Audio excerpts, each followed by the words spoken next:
Alright, homesteader family, I decided to go ahead and get this knocked out. So if you go Home Depot, Lowe's, Ace, wherever you go to shop, you want to get a primer and you want to get a PVC cement glue. Basically what you're going to do is dust anything off by hand first.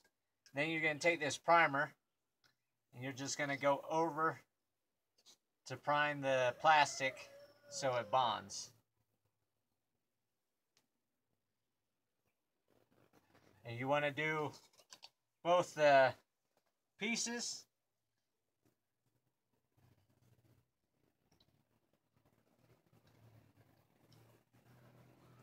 You want to make sure you get everything really good. And then you just want to wait probably 10, 15, maybe 20 seconds to let it dry a little bit. And then once it's dried up some, you're going to take the PVC cement and you're going to coat everything very well with the PVC cement. And once again, you do both pieces.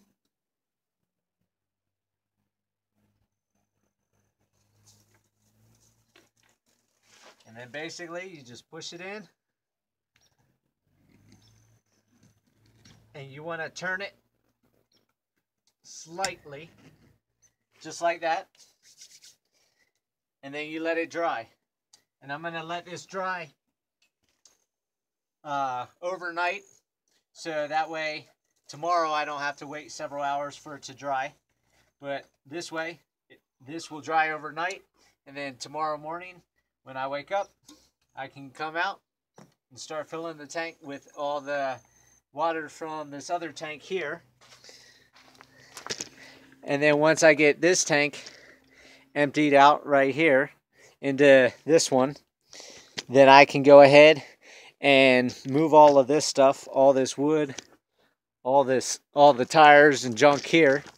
And then I'll go ahead and get another truckload of the sand and pack all this with sand. And then I'll get this tank right here moved all the way over here. So that way the tanks will be next to each other. I'll also spin the other tank around so both the valves are at the same spot, because I'm going to daisy chain them. But I'm daisy chaining them with their own separate valves. So if one of the tanks has an issue or something like that, I can shut the valve off to the other one, cut the pipe, fix what I need to fix. That's one of the key parts in plumbing. Always, always, always have multiple shutoff valves, because you never know where you're going to have a break. You never know where you're going to need to change something. And you always want to have a shutoff valve at different tanks, different locations.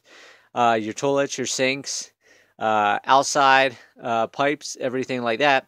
So that way it's easier to work on. If you only have a shutoff valve inside the house and the pipe goes all the way outside and goes to different things, you know, you might have different spigots on the pipe and you lose water to everything. So that way, if you do it the way I'm talking about and put off shutoff valves everywhere, you guys should be good. So with that, have a good night. I'll catch you guys tomorrow. Live happy, live free. That's the only way to be.